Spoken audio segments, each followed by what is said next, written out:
Class 12 semester 3 তোমাদের জন্য model question number 2 এর আলোচনা হচ্ছে। এখানে তোমাদের জন্য যেরকমই কোশ্চেনের সেট হয় সেইভাবে 40টি এমসিকিউ নিয়েই আলোচনা হচ্ছে। প্রথম কোশ্চেন, ঠান্ডা লড়াই হলো গরম শান্তি, উক্তিটি করেছেন কে? উক্তিটি করেছেন বার্নেট।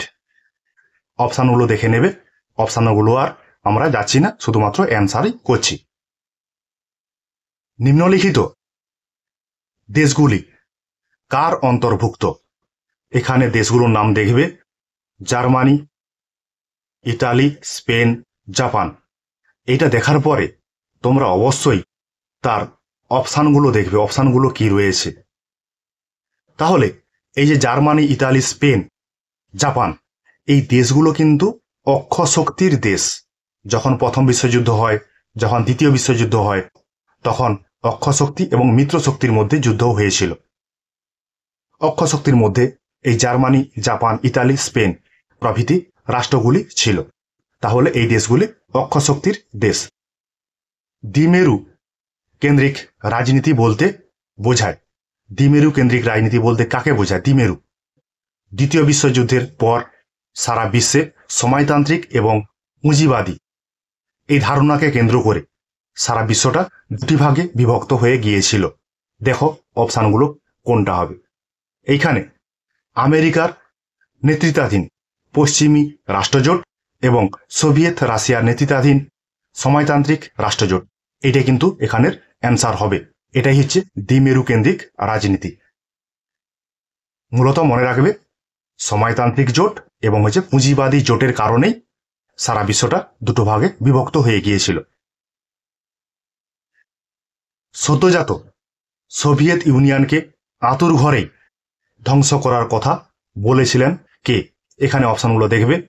এইখানে উত্তর হবে Winston Churchill. Winston Churchill Soviet ইউনিয়নকে তার আঁতুর ঘরেই ধ্বংস করে দেওয়ার জন্য বলেছিলেন। সোভিয়েত ইউনিয়ন একটি সময়তান্ত্রিক রাষ্ট্র, যেটা পুঁজিবাদী রাষ্ট্রের কাছে খুবই খারাপ। এই জন্যই উইনস্টন চার্চিল এরকম উক্তি করেছিলেন। সল্ট ওয়ান স্বাক্ষরিত হয় কত সালে? সল্ট ওয়ান স্বাক্ষরিত হয় 1972 খ্রিস্টাব্দে। 1972 সালে যে সল্ট ওয়ান চুক্তি স্বাক্ষরিত হয়েছিল সেটা হচ্ছে সোভিয়েত ইউনিয়ন এবং মার্কিন যুক্তরাষ্ট্রের মধ্যে। কোন দেশের পতনের ফলে ঠান্ডা যুদ্ধের অবসান ঘটে? ঠান্ডা যুদ্ধের অবসান কখন হয়? 1990-91 সালে। কি কারণে হয়? সোভিয়েত ইউনিয়ন ভেঙে যাওয়ার ফলে।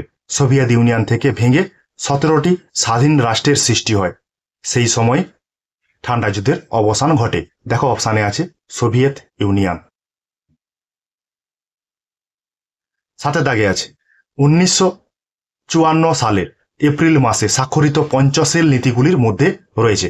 এখানে বিবৃতিগুলো তোমাদেরকে দেখতে হবে, বিবৃতিগুলো কি কি আছে, কোন বিবৃতিটা ঠিক বা কোনটি ভুল। প্রত্যেক রাষ্ট্রের ভৌগোলিক অখণ্ডতা ও সার্বভৌমত্বের প্রতি পারস্পরিক শ্রদ্ধা জ্ঞাপন। 2 আছে যুদ্ধের পরিস্থিতি তৈরি করা। 3 আছে সাম্রাজ্যবাদে মদত দেওয়া। 4 আছে অন্য রাষ্ট্রের আভ্যন্তরীণ বিষয়ে হস্তক্ষেপ না করা। তাহলে উপরের যে বিবৃতিগুলি সেগুলোর পরিপ্রেক্ষিতে নিচের কোনটা ঠিক, ওপরের কোনগুলো ঠিক আছে সেইখানে দেখে এখানে অ্যান্সার করতে হবে। তাহলে দেখো এইখানে প্রত্যেক রাষ্ট্রের ভৌগোলিক অখণ্ডতা ও সার্বভৌমত্বের প্রতি শ্রদ্ধা, এটা কিন্তু ঠিক পঞ্চশীল নীতির ক্ষেত্রে। পঞ্চশীল নীতিতে যুদ্ধের পরিস্থিতি তৈরি করার কথা বলা হয়নি, সাম্রাজ্যবাদে মদত দেওয়ার কথাও বলা হয়নি। কিন্তু 4 নম্বরটা, পঞ্চশীল নীতিতে অন্য রাষ্ট্রের আভ্যন্তরীণ বিষয়ে হস্তক্ষেপ করা যাবে না, এই বিষয়টি বলা হয়েছিল। তাহলে বিবৃতি 1 এবং বিবৃতি 4 এই দুটো কিন্তু ঠিক। দেখো তাহলে কোথায় রয়েছে। তাহলে এখানে বিবৃতি 1 ঠিক এবং 4 ঠিক আছে। তাহলে বি এর দাগের অপশনটা অ্যান্সারটা ঠিক হবে। জোট নিরপেক্ষ আন্দোলনের বিভিন্ন সম্মেলনকে ক্রমান্বয়ে সাজাও। এখানে যে 4টা অপশন দেওয়া আছে 4টা অপশনেতেই সেম জায়গার কথা উল্লেখ রয়েছে। তাহলে আমরা বেলগ্রেড সম্মেলন কবে হয়েছিল সেটা আমরা জানি। বেলগ্রেড সম্মেলন হয়েছিল 1961 সালে, কলম্বো সম্মেলন হয়েছিল 1976 সালে, নতুন দিল্লি সম্মেলন হয়েছিল 1983 খ্রিস্টাব্দে, ডারবান সম্মেলন হয়েছিল 1998 খ্রিস্টাব্দে। তাহলে দেখো এই সালগুলো যে আমরা আলোচনা করলাম, এই সালগুলো কিন্তু পরপর স্থানগুলোর সঙ্গে ম্যাচ করে গেছে। তাহলে এটার অ্যান্সার হবে একের দাগেরটা বা এর দাগেরটা। তোমাকে আগে সালগুলো জানতে হবে, সালগুলো জানার পর সেখানে ঠিক করে অ্যান্সারে দাগ দিতে হবে। পরে কোশ্চেন, 1945 সালের ফেব্রুয়ারি মাসে রুজভেল্ট, চার্চিল ও স্তালিন এক্স সম্মেলনে স্থির করেন যে নিরাপত্তা পরিষদের কার্যপদ্ধতি সংক্রান্ত বিষয়াদি ছাড়া অন্যান্য বিষয় পূর্বতন সোভিয়েত ইউনিয়ন, মার্কিন যুক্তরাষ্ট্র, জাতীয়তাবাদী চীন, ব্রিটেন ও ফ্রান্স একমত না হলে কোনো সিদ্ধান্ত গৃহীত হতে পারে না। এখানে এক্স সম্মেলনটা নাম কি লিখতে হবে। তাহলে কোন সম্মেলনে 5টি রাষ্ট্রের কথা বলা রয়েছে। এখানে যে আমরা 5টি রাষ্ট্রের কথা আমরা দেখলাম, পড়লাম, জানলাম, সোভিয়েত ইউনিয়ন, মার্কিন যুক্তরাষ্ট্র, চীন, ব্রিটেন, ফ্রান্স, এই রাষ্ট্রগুলো কিসের রাষ্ট্র? এগুলো হচ্ছে নিরাপত্তা পরিষদের স্থায়ী সদস্য রাষ্ট্র। তাহলে এই স্থায়ী সদস্য রাষ্ট্রের কি ক্ষমতা রয়েছে? ভিটো ক্ষমতা রয়েছে। তাহলে এই ভিটো ক্ষমতা কোন সম্মেলনে প্রদান করা হয়েছিল ওই 5টি দেশকে, সেটা আমাদেরকে নির্ণয় করতে হবে। তাহলে দেখো কতগুলো পথ পেরিয়ে আমাদেরকে অ্যান্সারটা তৈরি করতে হচ্ছে। এটা হবে ইয়াল্টা সম্মেলন। ইয়াল্টা সম্মেলনে পঞ্চপ্রধানের কথা বলা হয়েছিল এবং পঞ্চপ্রধানের ভিটো ক্ষমতা থাকবে, এই বিষয়টি আলোচিত হয়েছিল। আন্তর্জাতিক শান্তি ও নিরাপত্তা রক্ষা হল সম্মিলিত জাতিপুঞ্জের অন্যতম কি উদ্দেশ্য না নীতি? এটা হচ্ছে হবে উদ্দেশ্য। সম্মিলিত জাতিপুঞ্জের যে উদ্দেশ্যগুলো সনদের 1 নম্বর ধারাতে লেখা রয়েছে এবং সম্মিলিত জাতিপুঞ্জের যে নীতিগুলো 2 নম্বর ধারাতে রয়েছে। উদ্দেশ্য হচ্ছে 4টি এবং নীতি 7টি। সম্মিলিত জাতিপুঞ্জের সাধারণ সভায় প্রতিটি সদস্য রাষ্ট্র কতজন প্রতিনিধি প্রেরণ করতে পারে? তাহলে সাধারণ সভাতে প্রতিটি রাষ্ট্র সম্মিলিত জাতিপুঞ্জে কতজন করে প্রতিনিধি প্রেরণ করতে পারবে? 5 জন করে। তবে 5 জন করে প্রতিনিধি প্রেরণ করলেও প্রতিটি রাষ্ট্রের একটি করে ভোট প্রদান করার ক্ষমতা রয়েছে। নিরাপত্তা পরিষদে স্থায়ী তথা ভেটো ক্ষমতাধারী রাষ্ট্র হল। তাহলে আমরা 5টি রাষ্ট্রের কথা জানি যারা নিরাপত্তা পরিষদের স্থায়ী সদস্য, যাদের ভেটো ক্ষমতা রয়েছে। সেই 5টি রাষ্ট্রের কথা আমরা জানি বা 5টি রাষ্ট্রের নাম আমরা জানি। এখানে দেখবে অপশানগুলো, সেই অপশানগুলোর মধ্যে কোন অপশানটা এখানে ঠিক হয়। এখানে হচ্ছে ফ্রান্স আছে, আর কিন্তু কোনো রাষ্ট্রই নেই। তাহলে ফ্রান্স নিরাপত্তা পরিষদের স্থায়ী তথা ভেটো প্রদানকারী রাষ্ট্র বা ভেটো ক্ষমতাধারী রাষ্ট্র। কোন সংস্থা গ্লোবাল ম্যানোরিয়া প্রোগ্রাম বাস্তবায়িত করে? হু, WHO, ওয়ার্ল্ড হেলথ অর্গানাইজেশন বা বিশ্ব স্বাস্থ্য সংস্থা। পরে একটা স্তম্ভ রয়েছে, ক স্তম্ভের সঙ্গে খ স্তম্ভ মিলাতে হবে। তাহলে ক স্তম্ভে রয়েছে ট্রিকভিলি, কফি আন্নান, বুত্রাস ঘালি, বান কি মুন। এরা কত নম্বর মহাসচিব ছিলেন? তাহলে আমাদেরকে দেখতে হবে আমি কোনটা জানি। আমরা জানি ট্রিকভিলি প্রথম মহাসচিব ছিলেন। তাহলে ট্রিকভিলি প্রথম মহাসচিব। তাহলে দেখো এই অপশানে কোন অপশানটার মধ্যে পড়ছে, আছে কিনা দেখি। তাহলে 1C কোথায় আছে? 1C বিয়েটাতে আছে, আর কোথাও নেই 1C। তাহলে বিয়েটাই অ্যান্সার হবে। এইভাবে তোমাদেরকে জানতে হবে। যদি তুমি একটু জানো, সেটা দিয়েই তোমাকে বিচার বিশ্লেষণ করতে হবে, দেখতে হবে। UNICEF এর পুরো কথাটি কি? এটাকে বলা হয় ইউনিসেফ। ইউনিসেফ হচ্ছে শিশুদের জন্য একটা ত্রাণ তহবিল। এটা কোথায় রয়েছে দেখো, শিশু বললাম চাইল্ড, ত্রাণ তহবিল বললাম ইমার্জেন্সি ফান্ড। তাহলে এটা অ্যান্সার হবে সি এর দাগেরটা, United Nations International Children's Emergency Fund. এইভাবে তোমাকে লিখতে হবে। আন্তর্জাতিক অর্থ ভান্ডার IMF বা ইন্টারন্যাশনাল মনিটারি ফান্ড প্রতিষ্ঠার কথা ঘোষণা করা হয় কোন সম্মেলনে? একটা বিষয় জেনে রাখবে যে সম্মিলিত জাতিপুঞ্জ প্রতিষ্ঠা হওয়ার জন্য যে সম্মেলনগুলি হয়েছিল সেই সম্মেলনের মধ্যে একটি সম্মেলন ছিল যে সম্মেলনে অর্থ বিষয়ক অনেক প্রতিষ্ঠান তৈরি হয়েছে। সেই সম্মেলনটা কোনটা?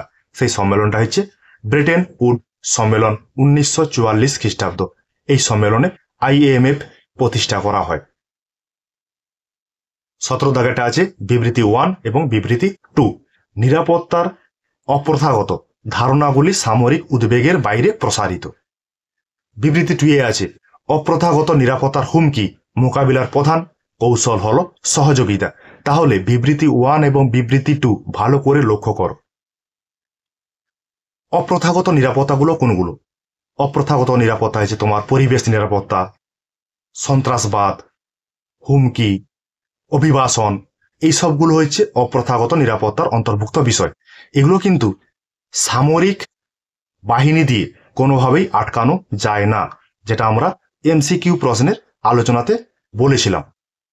বিয়ের দাগে যেগুলো আছে অপ্রথাগত নিরাপত্তার হুমকি মোকাবিলার প্রধান কৌশল হলো সহযোগিতা, মানে প্রতিটি রাষ্ট্রকে পরস্পরের সঙ্গে সহযোগিতা করতে হবে। তাহলে কিন্তু দেখা যাচ্ছে দুটোই ঠিক।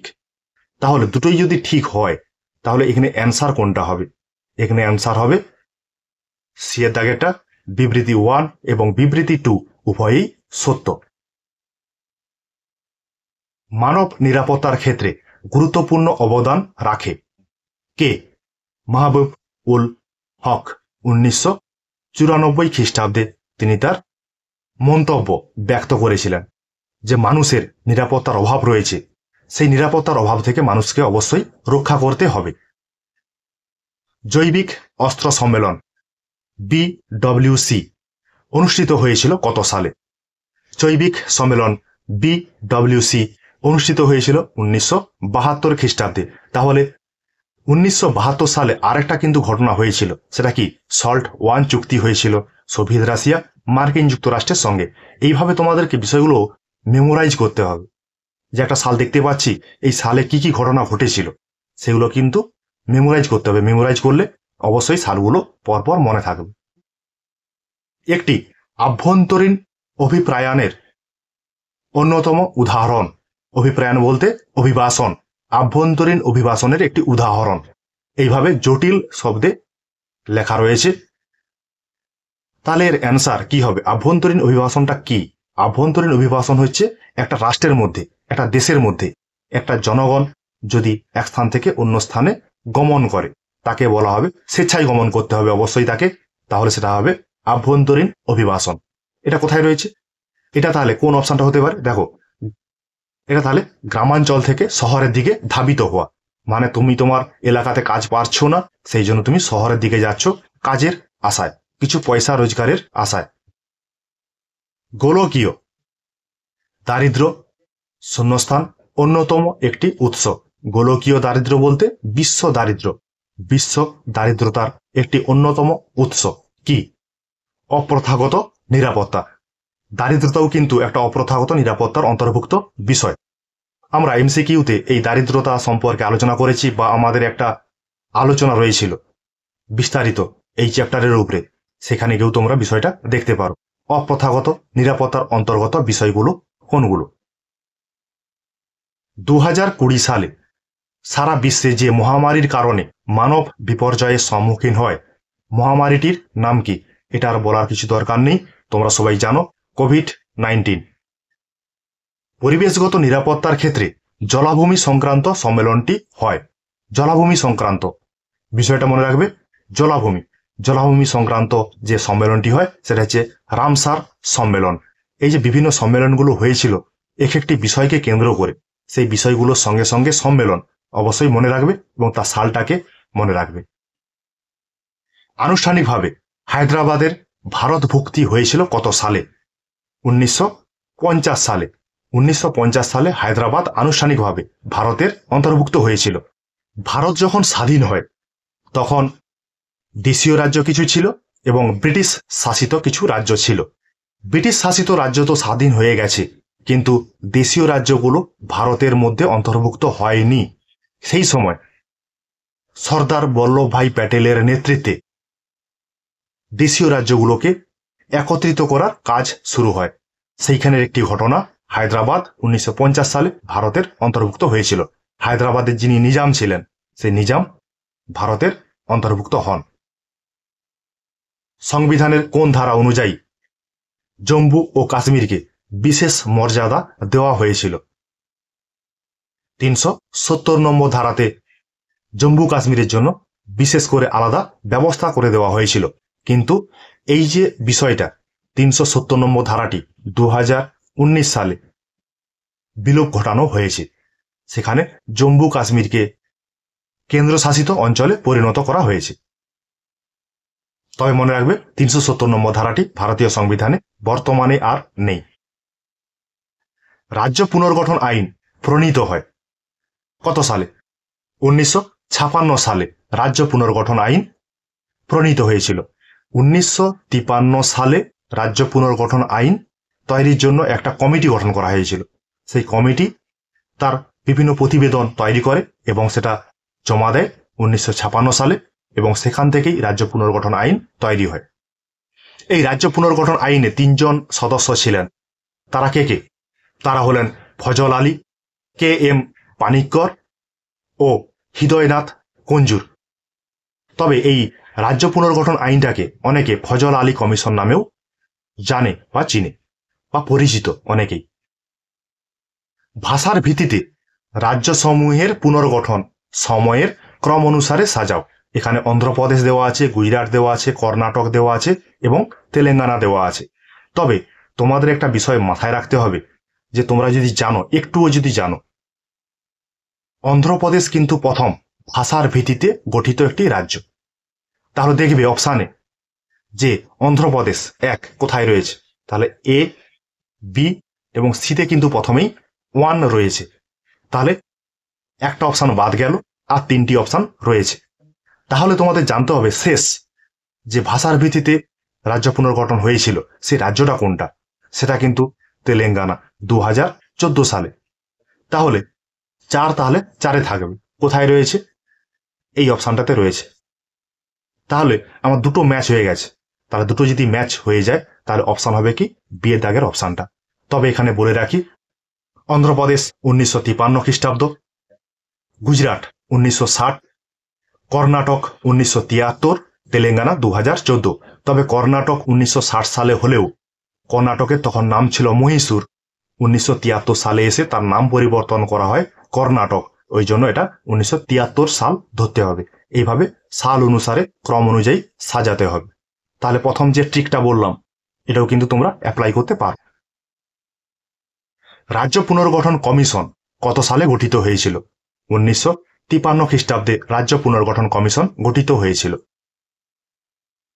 সামাজিক ক্ষমতাকে রাজনৈতিক ক্ষমতায় পরিণত করার সর্বাপেক্ষা গুরুত্বপূর্ণ একটি হাতিয়ার বলে রাজনৈতিক দলকে বর্ণনা করেছেন কে?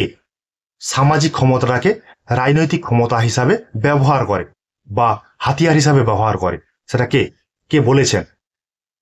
মরিস দুভারজার নামক রাষ্ট্রবিজ্ঞানী।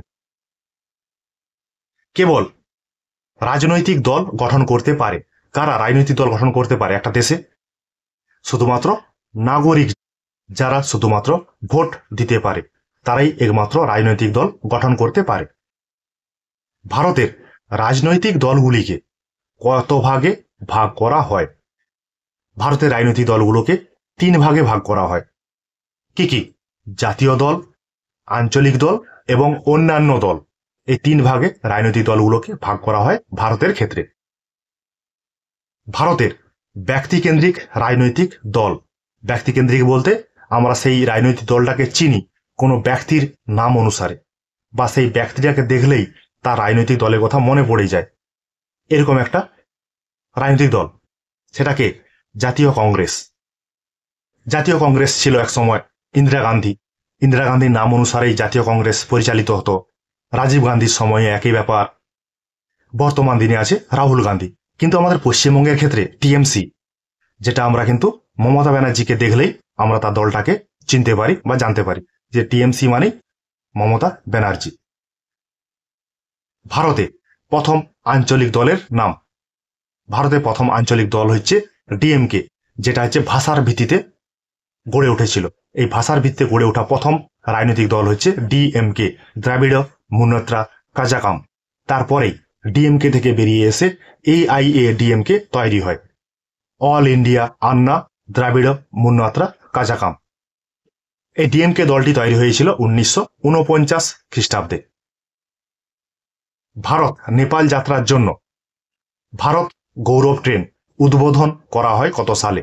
2024 সালে ভারত গৌরব ট্রেন চালু করা হয়।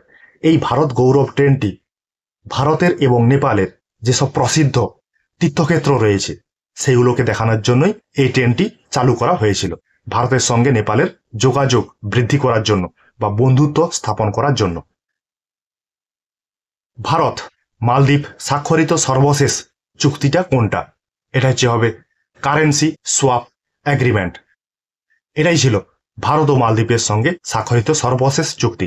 তবে তোমরা জেনে রাখবে, ভারত মালদ্বীপকে অনেকভাবে সাহায্য করেছিল, যেমন হচ্ছে নীর অপারেশন, সঞ্জীবনী অপারেশন, এইসব অপারেশনগুলোতে মালদ্বীপকে সাহায্য করেছিল ভারত। ভারত ও মার্কিন অসামরিক পরমাণু চুক্তি অর্থাৎ 123 চুক্তি স্বাক্ষরিত হয়েছিল কত সালে? 2007 সালে। RELOS হলো একটি গুরুত্বপূর্ণ প্রশাসনিক ব্যবস্থা যা দুটি দেশের মধ্যে সামরিক সহযোগিতা বৃদ্ধি করে। দেশ দুটি হলো কি কি? সেই দুটি দেশ হচ্ছে ভারত, রাশিয়া। এটা ছিল ভারত এবং রাশিয়ার মধ্যে দ্বিপাক্ষিক একটি সামরিক সহযোগিতা। তাহলে RELOS এর পুরো অর্থটা বা পুরো নামটা কি? Reciprocal exchange of logistic agreement, এটাই হচ্ছে রলসের পুরো নাম। ডোকলাম বিরোধ সংগঠিত হয় কত সালে? ডোকলাম বিরোধ সংগঠিত হয় 2017 খ্রিস্টাব্দে। এই ডোকলাম যে জায়গাটা তোমরা মানচিত্রে দেখলে দেখতে পাবে, ভারত, চীন এবং ভুটান তিনটি রাষ্ট্রের সীমানাতেই এই ডোকলাম স্থানটি অবস্থিত। এই ডোকলামকে নিয়ে ভারত এবং হচ্ছে চীনের মধ্যে বিরোধ সংগঠিত হয়েছিল 2017 সালে। ভারতের প্রথম পারমাণবিক অস্ত্র পরীক্ষা পোখরান-1 এর সাংকেতিক নাম কি ছিল? এটা সাংকেতিক নাম ছিল স্মাইলিং বুদ্ধ। কোথায় হয়েছিল? এটা হয়েছিল 1974 খ্রিস্টাব্দে রাজস্থানের পোখরানে। আবার একটা বিবৃতি দেওয়া আছে, ভারত পরমাণু পরীক্ষা আংশিক নিষিদ্ধকরণ চুক্তির PTBT এর সদস্য, কিন্তু CTBTর সদস্য নয় কিন্তু ভারত। কারণে আছে মহাশূন্যে, সমুদ্রতলে বা অন্য কোনো পরিবেশে পারমাণবিক বিস্ফোরণ ও অস্ত্র পরীক্ষা থেকে বিরত থাকতে হবে। নিচের কোন বিকল্পটিকে প্রদত্ত বিবৃতি এ ও কারণটি আর চিহ্নিত করা হয়েছে? তাহলে বিবৃতি এবং হচ্ছে কারণ, রিজন কিভাবে তৈরি করবে? তাহলে ভারত পারমাণবিক পরীক্ষা আংশিক নিষিদ্ধকরণ চুক্তিতে স্বাক্ষর করেছিল, এটা ঠিক। এই PTBT চুক্তিতে যে বিষয়টার কথা বলা হয়েছিল সেই বিষয়টাও কিন্তু ঠিক। তাহলে এখানে অপশান কোনটা ঠিক হবে? এখানের অপশানটা হবে এর দাগের অপশানটা। এ ও আর উভয়ই সঠিক এবং আর হলো এর সঠিক ব্যাখ্যা। ঠিক আছে, MCQর যে বিভিন্ন টাইপের যে কোশ্চেনগুলো হয় সেগুলো তোমাদের সেটের মাধ্যমেও আমরা আলোচনা করছি, তোমরা দেখতে পাচ্ছ, তোমরা দেখছো। যদি কোনো অসুবিধা হয় অবশ্যই তোমরা কমেন্টে জানাবে। তোমরা যত দেখবে ততই কিন্তু বিষয়গুলো মনে থাকবে। ঠিক আছে, তোমাদের জন্য আমার এই কিঞ্চিত প্রয়াস।